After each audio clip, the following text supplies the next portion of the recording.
Hello बच्चों, क्या हाल? ठीक है। आप सबका स्वागत है इस प्यारे चैनल केडी केमिस्ट्री पे। आप सबको एक बार फिर से स्वागत है हमारे इस चैनल पे। और पीछे लिखावट देखकर आप समझ गए होंगे कि आज हम लोग किस टॉपिक पे चर्चा करने वाले हैं अथवा कौन सा टॉपिक का अध्ययन करने वाले हैं। इस टॉपिक से संबंधित हमने पिछले 2 क्लासेस में और 2 अच्छे ऐसे टॉपिक को, 2 अच्छे ऐसे जो उसमें पॉइंट्स है उसका हमने डिस्कशन किया है। और आज अगला टॉपिक जो इस चैप्टर 1 सॉलिड स्टेट का आने वाला है उसका हम लोग बात करेंगे।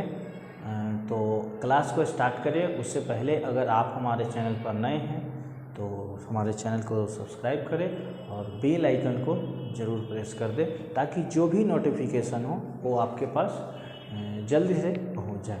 आज थोड़ा वीडियो क्रिएट करने में थोड़ी समस्या हो रही है क्योंकि जो पछुआ हवा है जिसको गरजता चालीसा कहा जाता है उसकी थोड़ा स्पीड ज़्यादा होने के कारण लाइट प्रॉब्लम है।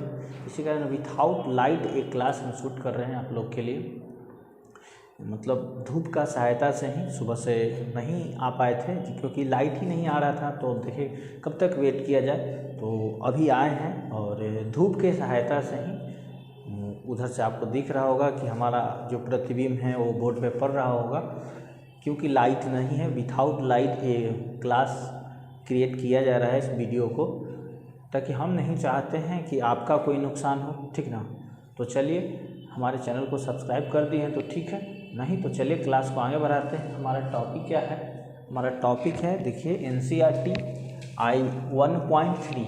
NCERT जो हमारा बुक है जो पूरे भारत भर में उससे प्रश्न पूछा जाता है और बोर्ड एग्ज़ाम के लिए बहुत ही अच्छा सा टॉपिक है। वो CBSE हो, BSAB हो, UP बोर्ड हो, झारखंड बोर्ड हो, MP बोर्ड हो, किसी भी बोर्ड, छत्तीसगढ़ बोर्ड हो, किसी भी बोर्ड का बात कीजिए, क्योंकि NCERT का अर्थ ही होता है जो पूरे भारत में मान्यता मिले और उसी से जो है मैक्सिमम प्रश्न पूछे जाते हैं। ठीक है, तो हमारा टॉपिक है 1.3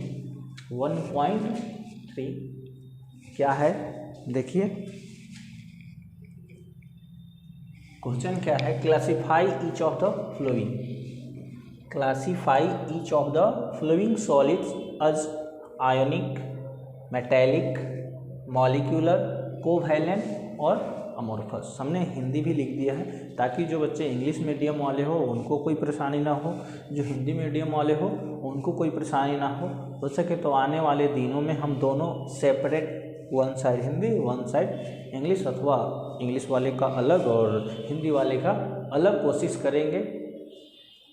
अभी थोड़ा समय लगेगा, ठीक ना, लेकिन अभी कोशिश करेंगे कि आप लोग को साथ में लेकर चला जाए। इसी कारण हमने इसका हिंदी भी लिख दिया है। हिंदी क्या है कि निम्नलिखित ठोसों को नहीं का कर लीजिए, अच्छा रहेगा ना। निम्नलिखित ठोसों का वर्गीकरण आयनिक, धात्विक, आयनिक, धात्विक, आणविक और सहसंयोजक या अक्रिस्टलीन, यानी जो बातें वहाँ इंग्लिश में कहा गया है वही बातें यहाँ जो है हिंदी में लिखा गया है। ठीक है, कि classify each of the following solids as ionic, metallic, covalent, उसके बाद क्या है मॉलिक्यूलर या अमोर्फस सॉलिड में इसको क्या करना है, वर्गीकरण करना है। तो हमने पिछले क्लास में ये चारों टॉपिक को बहुत अच्छा से डिस्कशन किया है। मेटेलिक सॉलिड क्या है, कोवैलेंट सॉलिड क्या है, उसके बाद आयोनिक सॉलिड क्या है और मॉलिक्यूलर सॉलिड क्या है। मेनली अगर आप नहीं पढ़े हैं और यहाँ इंस्टेंटली समझना चाहते हैं तो ज़्यादा कुछ नहीं, छोटे छोटे 4-5 पॉइंट है उसको समझ लीजिए। आयनिक सॉलिड उसको कहा जाता है जो आयन से संबंधित हो, मतलब जिसमें आयन उत्पन्न हो, जो मेनली धातु और धातु यानी मेटल और नॉन मेटल के बीच बॉन्डिंग करने से बनता है, like NaCl, KCl etcetera etcetera, इसमें आ जाएंगे।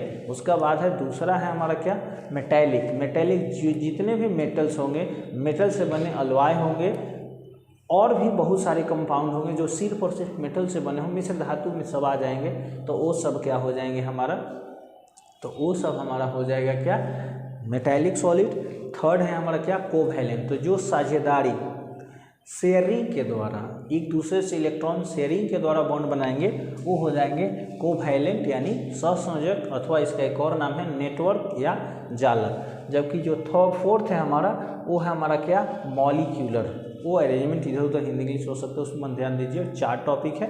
मॉलिक्यूलर सॉलिड वो होते हैं जो 3 बॉन्ड के द्वारा बनते हैं। फर्स्ट बॉन्ड होता है अवक्षेपण या अध्रुवीय यानी कि नॉन पोलर।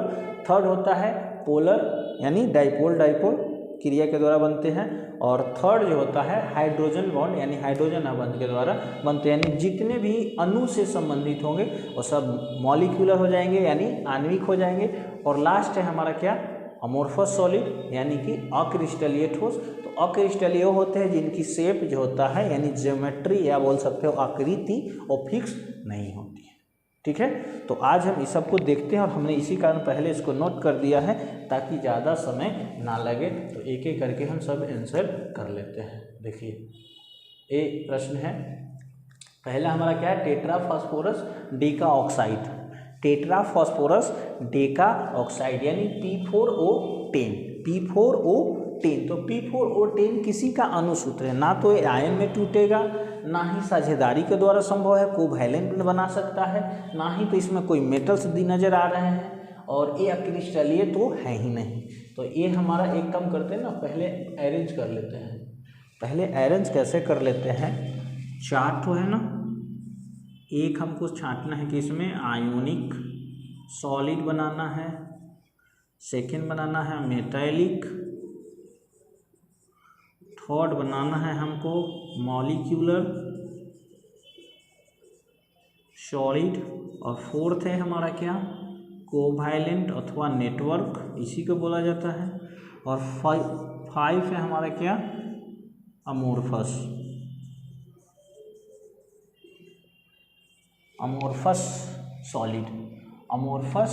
सॉलिड यानी अक्रिस्टलीय। सब में सॉलिड ऐड कर दीजिए, सॉलिड्स,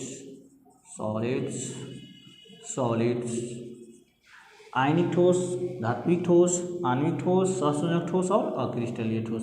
तो देखिए आयनिक जो आयन से संबंधित, तो हमने ये पहला का फाइंड आउट कर लिया है, सिर्फ फार्मूला है, सॉरी ये है पहला, ये है हमारा टेट्रा फास्फोरस डेका ऑक्साइड, यानी ये हो जाएगा क्या, मॉलिक्यूलर P4O10।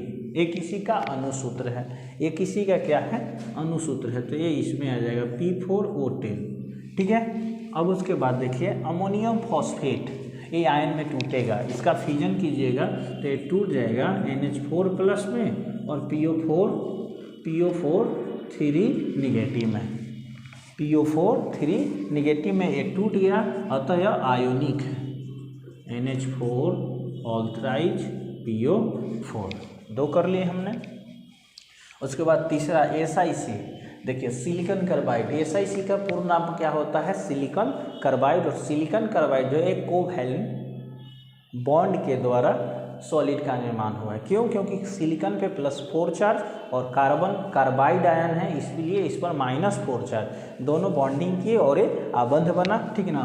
तो ये हो जाएगा हमारा क्या, कोवैलेंट SiC सिलिकॉन कार्बाइड। उसके बाद I2 अणुसूत्र है किसी का, कहाँ है, यहाँ है, तो I2 इसमें आ जाएंगे। उसके बाद P4 भी किसी का अणुसूत्र है, इसमें आ जाएगा। ठीक है, उसके बाद प्लास्टिक, तो प्लास्टिक आपको पता है इसकी शेप फिक्स नहीं होती है, अनफिक्स होती है, तो ये हमारा हो जाएगा अमोर्फस अथवा नॉन क्रिस्टलीय प्लास्टिक। उसके बाद ग्रेफाइट, तो ग्रेफाइट तो कोवैलेंट ही है। क्यों, क्योंकि एक ग्रेफाइट का स्ट्रक्चर कुछ इस टाइप का होता है, एक कार्बन जो होते हैं 3 अन्य कार्बन से जुड़े होते हैं, एक से जुड़ गया 2 से और जुड़ेगा, एक कार्बन 3 अन्य कार्बन से जुड़े होते हैं। इसी कारण जो होता है, जैसे कि देख लीजिए, और इसका बनेगा क्या, ये इसका ज़्यादा हो जाएगा ना, हाँ, कार्बन ऐसे अरेंज कर दो, 1 2 3, 1 2 इधर रख दो, 1 2 3, यानी कि प्रत्येक कार्बन जो होते हैं 2 और कार्बन से जुड़ जाते हैं, सॉरी 3 अन्य कार्बन से जुड़े रहते हैं। इसी कारण इसका जो हाइब्रिडाइजेशन होता है वो sp2 होता है। क्या होता है, sp2। तो ग्रेफाइट यहाँ हो जाएगा कोवैलेंट ग्रेफाइट। उसके बाद ब्रेस पीतल को बोला जाता है, अगर हिंदी पता करना है तो लिख लीजिए, ये किसको बोला जाता है, पीतल को। तो पीतल मेटैलिक हो जाएगा ना, मेटैलिक कहाँ, यहाँ है, फर्स्ट आया सर, ब्रास यानी पीतल। उसके बाद रुबिडियम, तो रुबिडियम एक मेटल्स है, तो ये भी इसमें आ जाएगा। बहुत हवा चल रहा है, बहुत समस्या हो रहा है, लेकिन आपका क्लास डिस्टर्ब ना हो इसका हमने पूरा ख्याल रखा है।